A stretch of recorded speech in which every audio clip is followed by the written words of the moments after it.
नमस्ते किसान भाइयों, मैं डॉक्टर प्रदीप चौधरी आज आपको सरसों के बारे में बताता हूँ। सरसों की फसल कैसे उगाई जाती है, कैसे लगाई जाती है, क्या क्या ध्यान रखना है। तो किसान भाइयों, सबसे पहले ये बताना चाहूँगा कि सरसों की फसल रबी की प्रमुख फसलों में से आती है और ये दो तरह की होती है, एक काली सरसों और एक पीली सरसों। तो पीली सरसों है उसको खरवा भी बोलते हैं और पीली सरसों का जो भाव है वो ठीक रहता है।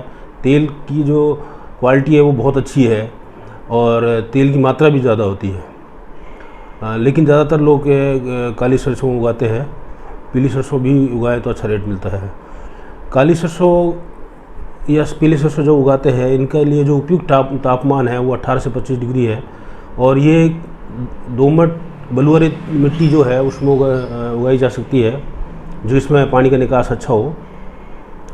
जिन सॉइल का पीएच है वो 7 से 8 है, वो उसके लिए उपयुक्त है। ये थोड़ी क्षारीय अगर होती है तो ये उसको सहन कर लेती है, मतलब क्षारीय जगह पे भी सरसों आराम से हो जाती है। इसकी कई वैरायटी आती है। पूसा सरसों 21 है, पूसा सरसों 27 है, गोमती है, कस्तूरी है, जय किसान है। इस तरह कई किस्में इसकी आती है। किसान अगर घर का बीज यूज़ करता है तो सबसे बढ़िया है, क्योंकि वो बीज अच्छा होता है। इसलिए किसानों को कोशिश करनी चाहिए कि वो घर का बीज यूज़ करे। इसमें जो बीज की दर है वो 4 से 5 या 5 से 6 kg पर हेक्टेयर की है बरहनी के अंदर, और जो सिंचित क्षेत्र है उसमें 4.5 से 5 kg पर हेक्टेयर है सिंचित क्षेत्र में। किसान भाई, बिजाई से पहले बीज उपचारित करना जरूरी है। बीज उपचार करने के लिए किसानों को जो बीज का उपचार है वो फंजीसाइड से या ट्राइकोडर्मा सूडोमोनास से कर सकते हैं। ये 24 से 48 घंटे तक के लिए रखना चाहिए इसमें, फंजीसाइड में या ट्राइकोडर्मा सूडोमोनास में। और इसके बाद में इसमें नैनो DAP मिलाकर 4 से 5 ml मिलाकर वो उसका बाद में सुखाकर बीज को फिर बिजाई करनी चाहिए। नैनो DAP का अच्छा रिजल्ट देखने मिला। जर्मिनेशन बहुत अच्छा होता है इससे, ये देखने में आया है। बीज उपचारित करने के बाद बिजाई करनी चाहिए, ये ज़रूरी है। बिजाई के समय क्या क्या डालना है? बिजाई से पहले अगर 2-3 हफ्ते पहले गोबर की खाद या कंपोस्ट डालें तो बहुत ही बढ़िया है। ये 8 से 10 टन पर बीघा के हिसाब पर हेक्टेयर के हिसाब से होगा। और बिजाई के टाइम में 25 से 30 kilo SSP single super phosphate. DAP में बिजाई नहीं करें सरसों की, क्योंकि सरसों एक तेली फसल है। तेली फसलों को SSP में ही करना चाहिए और खर्चा भी कम होता है। साथ में दें बेंटोनाइट सल्फर 2 से 3 किलो और माइक्रोराजा दें तो और बढ़िया रिजल्ट आता है। माइक्रोराजा आप बिजाई के टाइम में भी दे सकते हैं और पहले पानी के साथ भी दे सकते हैं, लेकिन अगर आप देते हैं तो बहुत अच्छा रिजल्ट आता है। उसके बाद किसान भाइयों, इसमें सिंचाई जो है वो दो बार होती है, 125 से 30 से 35 दिन बाद। पहली सिंचाई जितनी लेट करेंगे उतना बढ़िया, क्योंकि जो फसल की जो जड़ें हैं वो ज़मीन में पानी ढूंढने के लिए जाती हैं। जैसे ही अपन पानी देते हैं तो जड़ें वहीं की वहीं रुक जाती हैं। इसलिए पहले जो फसल है, पहले जो पानी है वो किसी भी फसल में जितना लेट दो उतना अच्छा है। और दूसरा पानी 60 से 70 दिन पे। बाकी जो सिंचाई है वो ज़मीन और मौसम के हिसाब से दी जाती है। 2-3 भी दी जा सकती है। अगर गर्मी ज़्यादा पड़ती है या रेतीली ज़मीन ज़्यादा है तो 3 सिंचाई भी देनी पड़ सकती है। तो ये अलग अलग जगह के हिसाब से निर्धारित हुआ। पहली सिंचाई के अंदर हमें 10 से 15 किलो यूरिया, माइक्रोराजा, अमीनो एसिड और फंजीसाइड ज़रूर देना है। फंजीसाइड में आप कार्बोनोजम मैंकोजेब दे सकते हो, एक्सा कुछ भी दे सकते हो, कोई भी फंजीसाइड दे सकते हो। सस्ती फंजीसाइड देनी है। और ट्राइकोडर्मा सूडोमोनास दें तो और भी सस्ता पड़ता है। तो किसान भाई ये ध्यान दें, ट्राइकोडर्मा सूडोमोनास किसानों के लिए और भी सस्ता पड़ता है, ये ज़रूर देना है।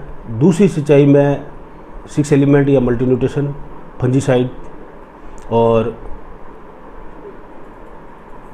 इसके अलावा 6 एलिमेंट ये देना है दूसरे पानी में।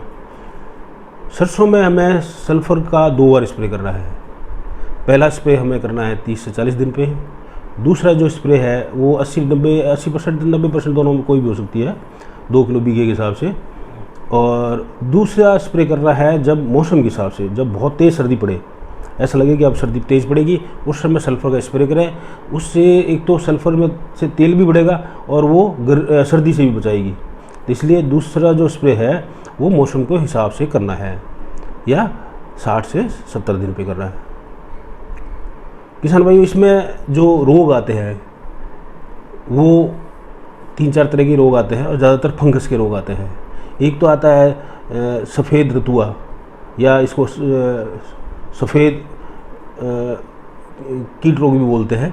इसमें पत्तियों के निचली पे सतह पर सफ़ेद फफोले टाइप के बन जाते हैं और पत्तियों पे काले काले धब्बे बनने शुरू हो जाते हैं, और ये फैलता है तो काफ़ी नुकसान होता है। इसलिए इस पर हो गया, जब इसका प्रकोप आए तो कोई भी फंजीसाइड या ट्राइकोडर्मा सूडोमोनास का स्प्रे करें तो ये ठीक हो जाएगा।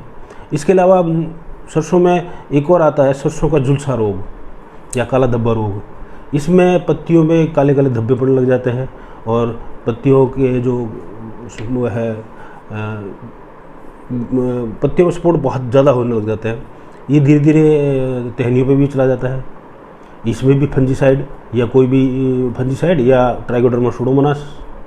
इसके अलावा इस सरसों में एक आता है तना गलन रोग, सरसों का तना गलन रोग। इसमें भी पत्तियों की पिछली सतह पर सफ़ेद फफोले पड़ जाते हैं और धब्बे पड़ जाते हैं। ये टहनियों पे भी आ जाते हैं। टहनियों पे जब इसका प्रकोप ज़्यादा होता है तो जो तना है वो गल जाता है और गिर जाता है, पौधा भी मर जाता है और पौधा गिर जाता है। इसके लिए में भी आपको फंजीसाइड, कोई भी फंजीसाइड और ट्राइकोडर्मा सूडोमोनास, दोनों में से कोई कर सकते हैं। ट्राइकोडर्मा सूडोमोनास सस्ता पड़ेगा।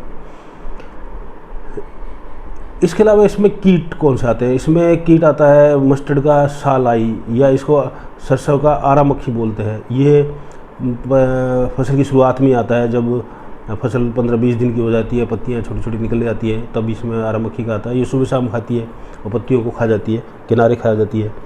इससे बचने के लिए कोई भी इंसेक्टिसाइड, थायोमिथाक्साम है, एमिडा है, कुछ भी आप एक हल्का स्प्रे जरूर कर दें, या नीम का तेल का कर दें।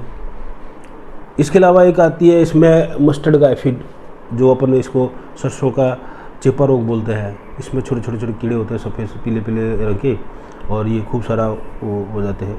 ये जब अटैक करते हैं तो इसमें हरा जो है उसको क्लोरोफिल है उसको चूस जाते हैं। इससे ये जो चेपा ये एफिड है ये थोड़ा शराब भी डालता है, मतलब एक शराब छोड़ता है इसको, जो थोड़ा मीठा होता है। उसके कारण फंगस का अटैक हो जाता है। अगर ऐसी स्थिति होती है, फंगस का अटैक होता है, तो इसमें कोई भी इंसेक्टिसाइड और एक फंजीसाइड, थायोमिथाक्साम है, एमिडा है, ये इंसेक्टिसाइड हो गए। और आप फंजीसाइड में कार्बोनिडम मैंकोजेब है, एक्सा है, कोई भी फंजीसाइड या ट्राइकोडर्मा सूडोमोनास, ये आप करें तो ये से कंट्रोल पाया जा सकता है। इसके अलावा किसी भी तरह की कोई अगर दिक्कत आती है तो आप मुझे फ़ोन करें, लेकिन एक ज़रूर बात कहना चाहूँगा कि फ़ोन सुबह 10 बजे से शाम को 6 बजे के बीच ही करें, उसके बाद नहीं करें। इसको ये जो पोस्ट है ये मेरे YouTube चैनल पे भी है, जिसका नाम है डॉक्टर प्रदीप चौधरी। वहाँ से भी आप इसको सब्सक्राइब कर सकते हैं, इसे फॉलो करें, आगे से आगे इसको भेजें। धन्यवाद।